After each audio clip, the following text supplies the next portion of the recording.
আসসালামু আলাইকুম ও রহমতুল্লাহি সম্মানিত প্রিয় দর্শক, তো আপনারা দেশ এবং প্রবাসে যে যেখান থেকে আমার এই ভিডিওটি দেখতেছেন, আপনাদের সকলকে জানাচ্ছি আমি আমার পক্ষ থেকে, আমার চ্যানেল আলোর গতির পক্ষ থেকে আন্তরিক শুভেচ্ছা ও মুবারকবাদ। তো আপনাদের উদ্দেশ্যে বলতে চাই, দেখেন, হুজুর পাক সাল্লাল্লাহু আলাইহি ওয়াসাল্লামের জামানায় তিনি একটি যুদ্ধের ময়দানে গেলেন এবং কি যুদ্ধের ময়দানে যাইবার সময় তখন শত্রু পক্ষ থেকে এক বেদিন ইহুদি কাফের, ঠিক আছে? তো তিনি শত্রুপক্ষ ছেড়ে হুজুর পাক সাল্লাল্লাহু আলাইহি ওয়াসাল্লামের সাথে যোগদান করার জন্য, তিনি দিনের জন্য, দিনকে কায়েম করার জন্য, তো তার ভিতরে একটা রহমত এসে পড়েছে। এই জন্য হুজুর পাক সাল্লাল্লাহু আলাইহি ওয়াসাল্লামকে বললেন যে, হুজুর, আমি যদি আপনাদের সাথে যুদ্ধ করি তাহলে কি আমি শহীদের মর্যাদা পাবো? হুজুর পাক সাল্লাল্লাহু আলাইহি ওয়াসাল্লাম বললেন যে, না, তুমি শহীদের মর্যাদা পাবা না। তবে হ্যাঁ, তোমাকে ঈমান আনতে হবে।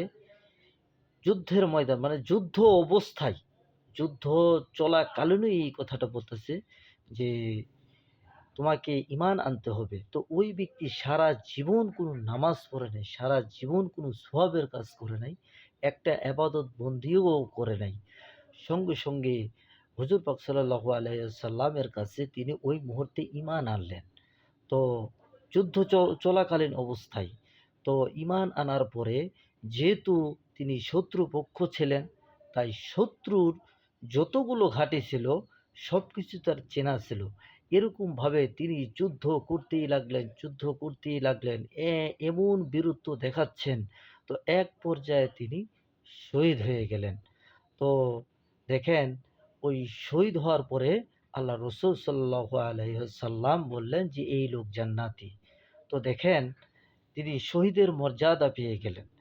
তো এই যে আমরা যারা ফিলিস্তিনের জন্য যারা এই যে এই মুহূর্তে আমাদের বাংলাদেশের মধ্যে অনেকেই আন্দোলন করতেছে, অনেক মা, বোন, ভাইয়েরা সকলেই এগিয়ে আসতেছে। তার মধ্যে কিছু লোক বলতেছে যে যারা নামাজ কালাম পড়ে না, যে সমস্ত লোক নামাজ কালাম পড়ে না, তাদের আবার এগুলো আন্দোলন কিসের?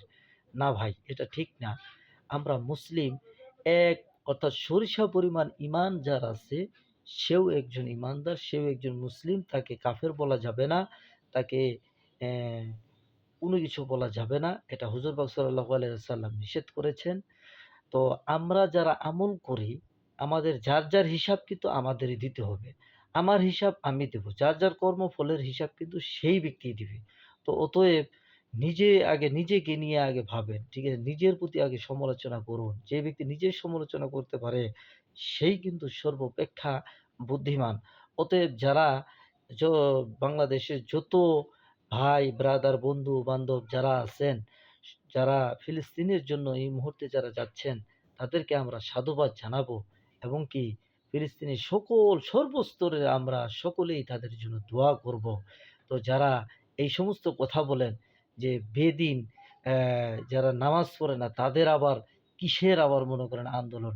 ভাই, সেই ব্যক্তি যদি জীবনে এক ওয়াক্ত নামাজও পড়ে নাই, একটা কালেমা পড়ে নাই, জীবনে কখনো এবাদত বন্দেগী তেলাওয়াত করে নাই, কোরআন তেলাওয়াত করে নাই, সেই ব্যক্তি যদি মুহূর্তের মধ্যেই ভাই আল্লাহ পাক তাকে কবুল ও মঞ্জুর করে নেন, শহীদের মর্যাদা পান, তাহলে ভাই এগুলো বলা ঠিক না। তো দেখেন, আমরা মুসলিম, ইহুদিরা এমন করলো যে আপনি নামাজ পড়তেছেন, হঠাৎ করে আপনার পায়ের তলে জায়নামাজটা নিয়ে নিল। ঠিক আছে? আপনি নামাজ পড়তেছেন, ইবাদত বন্দেগী করতেছেন, আপনার পায়ের তলার মাটি সরিয়ে দিল। তখন আপনি কি করবেন ভাই? তাই সকলেই, সর্বস্তরের মানুষ আমরা সকলেই আমরা নিয়ত করি, ঠিক আছে? তো যারা এই সমস্ত কথা বলেন, নিয়ত করি আমরা ফিলিস্তিনের জন্য সকলেই সর্বস্তরের মানুষ এগিয়ে আসব।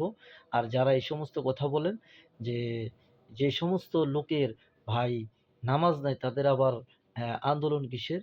ওই সমস্ত ভাইদের উদ্দেশ্যে বলতে চাই, সকলেই আমরা মুসলিম, ঠিক আছে? কেউ কাউকে আমরা হিংসা পোষণ করব না। তো সকলেই সকলের জন্য দোয়া করব। আশা করি আমার কথাগুলো আপনারা বুঝতে পেরেছেন। ভুল হলে ক্ষমার চোখে দেখবেন। আমি আপনাদের একজন ছোট ভাই। আর যদি আমার কথাগুলো আপনাদের ভালো লাগে, অবশ্যই ভিডিওটি শেয়ার করে দিবেন। লাইক, কমেন্ট, শেয়ার দিয়ে সাবস্ক্রাইব করে আমার চ্যানেলের সাথেই থাকবেন। আমি প্রতিনিয়তই আপনাদের সম্মুখে ভিডিও ছাড়ি। আমার ভিডিওটি আপনাদের দেখার অনুরোধ জানিয়ে আজকের জন্য এখানেই বিদায় নিচ্ছি। আসসালামু আলাইকুম ওয়া রাহমাতুল্লাহি ওয়া বারাকাতুহু। ধন্যবাদ।